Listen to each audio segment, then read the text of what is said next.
جو ہے مقدمے ہوئے. متی اللہ جان صاحب ہمارے سینئر ہیں, سامنے بیٹھے ہیں. میں ان کے ساتھ کافی عرصہ سپریم کورٹ کی بیٹ میں شامل ہوا ہوں. کبھی میں نے ان کو ایک سگریٹ پیتے ہوئے نہیں دیکھا, لیکن ان پر منشیات کا ایک بھونڈا قسم کا جو ہے وہ ایک مقدمہ درج کر لیا گیا. میں خوش نصیب سمجھتا ہوں اپنے آپ کو کہ میں بھی ان لوگوں میں شامل ہوں جن میں خان پاچا خان, عبدالولی خان, فاطمہ جناح صاحبہ, دیگر ایسے لوگ جن پر غداری کے سرٹیفکیٹ ان کو بانٹ دیے گئے, تو ان میں سے مجھے بھی شامل کر لیا گیا ہے. آج مجھے آفیئر ہوں میں, میرے یوٹیوب چینل اڑا دیے گئے ہیں, میرے پاس انکم کا میرا والد, میری فیملی میں کوئی نہ سرمایہ دار ہوں نہ جاگیردار ہوں. اپنا جو کام ہے وہ صحافت ہے, اوڑھنا بچھونا ہی صحافت ہے. لیکن اس وقت شدید ایک کٹھن دور سے ہم سارے صحافی جو ہے وہ گزر رہے ہیں. اپنا درد, اپنی تکلیف تحریک تحفظ آئینی پاکستان نے ہمیں موقع ملا کہ ہمیں موقع بھی دیا کہ آپ بھی اپنی جو تکلیف ہے مسائل ان کو شیئر کریں. نہیں بھائی, تکلیفیں ہوتی رہیں گی, مسائل آتے رہیں گے. ہمیں درد ہے, ہمیں تکلیف اگر ہے تو اس ملک میں جو غیر آئینی کام ہو رہا ہے, اس ملک کے آئین پر جو ضربیں لگ رہی ہیں, بار بار اس کو زخمی کیا جا رہا ہے, ہمیں اس کی تکلیف ہے. ہمیں اس کی تکلیف ہے کہ اس ملک کے ستونوں کو جس طریقے سے گرانے کی ایک بھرپور کوشش کی کہ بلکہ گرا دیا گیا ہے, ڈھا دیا گیا ہے. مین اسٹریم میڈیا اس پر آپ باتیں نہیں کر سکتے ہیں. مجھے پرسوں ایک بڑے چینل سے کال آئی, مجھے کہا ہرمیت سنگھ آپ کا پیپر لینا ہے, فلاں اس پہ آپ کا تجزیہ لینا ہے. 5 منٹ بعد سینئر پروڈیوسر مجھے کہتا ہے معذرت سر, اوپر سے اجازت نہیں ہے. اس کے بعد ایک پروگرام کے لیے مجھے آفر آتی ہے کہ ہرمیت سنگھ صاحب آپ آئیں اس پروگرام میں شرکت کریں.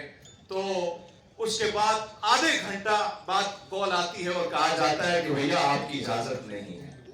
پھر مجھے پاکستان ٹیلی ویژن سے کال آتی ہے کہ ہم نے پاکستان کے اس خوبصورت گلدستے پہ بات کرنی ہے, پاکستان کے سافٹ چہرے پہ بات کرنی ہے, آپ ضرور تشریف لائیں. تو میں نے ہنستے ہوئے سوچا کہ اس بیچارے کو نہیں معلوم کہ اوپر سے اجازت جو نہیں ملی کیسے آپ مجھے بلا سکتے ہیں. اور پھر وہی ہوا, صبح مجھ سے معذرت کی گئی کہ سر معذرت کے ساتھ آپ نہیں آ سکتے.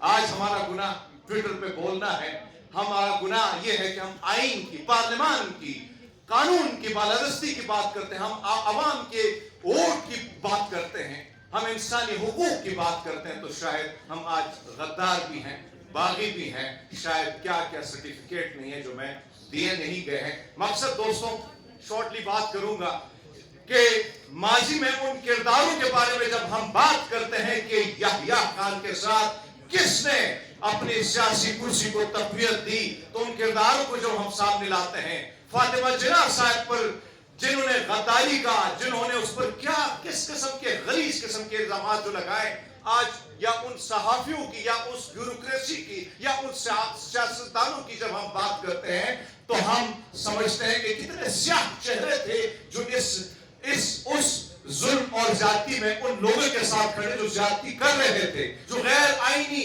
غیر قانونی کام میں ساتھ دے رہے تھے.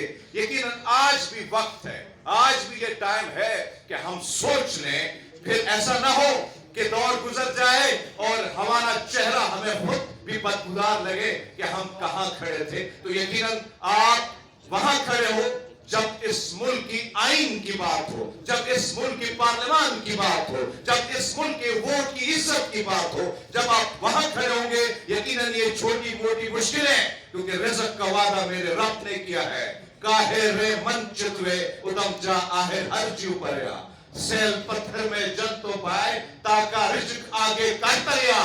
رزق کا وعدہ اس رب کا ہے, وہی دیتا ہے. لیکن بعزت ایک پاکستانی, یہ ہم سب کی رسپانسبلٹی ہے کہ اس پاکستان کو بچانے کے لیے ہم اپنا جو چھوٹا چھوٹا حصہ ہے وہ ہم اس میں ڈالیں. بہت شکریہ.